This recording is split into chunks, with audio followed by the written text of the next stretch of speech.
हुसैन का तो हर सहाबी एहतराम करते थे, इमाम हुसैन किसका एहतराम करते थे? सवाल तो बहुत छोटा है, जवाब भी बहुत छोटा है।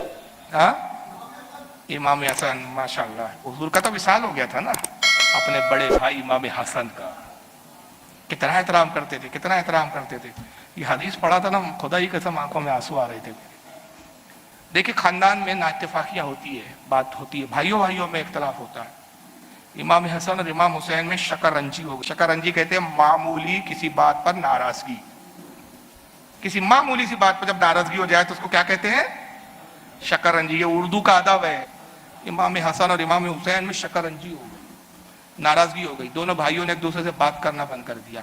अब आप कहेंगे यार फारूक साहब बड़ी अजीब बात है, आपकी बात में तो तजाद आ गया। अभी आप कह रहे थे कि हुसैन पाक जिसका सबसे ज्यादा एहतराम करते थे वो हसन थे, फिर नाराजगी। हाँ भाई, दुनिया है, दुनिया में कुछ बातें हो जाती है, बाप से बेटे की हो जाती है, औलाद की माँ से हो जाती है, तो फिर भाई से हो तो क्या भाई है, हो गई बैर शकरंजी। अब बातचीत बंद हो गई, दोनों एक दूसरे से बात नहीं कर रहे, देख रहे हैं लेकिन खामोश खामोश है। दरमियान में अबू हुरैरा आते हैं। तो आने के बाद सबसे पहले इमाम हसन के पास गए, कहा कि ऐ हसन पाक, क्या मामला होगा कि आप एक दूसरे से बात नहीं करते? कहा जाओ हुसैन से पूछो, वो बताएंगे। अब ये हुसैन पाक के पास, क्या बात है आपने अपने बड़े भाई से बातचीत बंद कर ली? और उन्होंने कहा बोल रहा वो छोटी सी बात है, बस भाईजान नाराज हो गए, उनको नाराज भी होना चाहिए था, उन्हीं की तरफ से ऐसा हुआ है, मेरी तरफ से तो कुछ है ही नहीं। उन्होंने अपनी सफाई दी था। बोल रहा कहते हैं कि हुसैन, लोग आपको अपना आइडियल मानते, पेशवा मानते हैं, मुक्तदा मानते हैं, लोग आपसे सीखते हैं। अगर आप ही में ये हाल रहा तो फिर लोगों पे क्या असर पड़ेगा? आप छोटे हैं, आप जाइए अपने भाई हसन पाक को राजी कर लीजिए। तो हुसैन पाक कहते नहीं, मैं नहीं जाऊंगा, इसमें एक हिकमत है अबू हुरैरा, मैं चाहता हूं कि हसन पाक खुद आए, वो मुझे राजी करे। तब हुरैरा ने कहा कि हुसैन ये कैसी बात है, वो आखिर बड़े, कहा बड़े हैं तो क्या हुआ, मैं चाहता हूं कि वो मुझे राजी करे। बात उन्हीं की तरफ से हुई थी। हजरत अबू हुरैरा फिर इमाम हसन के पास गए और उनको फिर थोड़ा सा नरम किया और कहा कि आप ही पहल कीजिए, चलिए जाने दीजिए, छोटा भाई है, छोटा भाई औलाद की तरह होता है, आप ही बनवा लीजिए। तो इमाम हसन आते हैं। चला, कहा अच्छा अबू हुरैरा ठीक है, तुम कहते हो तो मैं जाता हूँ।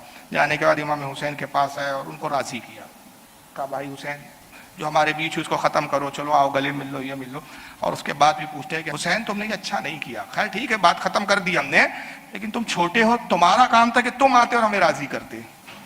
तो हुसैन पाक का जवाब क्या था? ये वजह थी ना जाने की। इसलिए मैंने ये अर्ज किया कि अपने भाई का बड़ा एहतराम था। क्या कहते हैं? कहते मेरे भाई, असल में मामला ये कि मैंने नाना जान से एक हदीस सुनी है, और हदीस यह है कि नाना जान ने इरशाद फरमाया कि जो सुलह में सबसे पहले पहल करता है वो जन्नत में पहले जाएगा। मेरे इश्क ने गवारा ना किया कि मैं पहल करूं और जन्नत में आपसे पहले चले जाऊं। मैंने नहीं कहा, इसलिए मैं ये इंतजार करता रहा कि आप पहल करें और नाना की बशारत के तहत मुझसे पहले जन्नत में आप जाएं। ये थी जनाब हिकमत। इससे अंदाजा होता है कितनी मोहब्बत थी भाइयों में, कितनी उल्फत थी भाइयों में।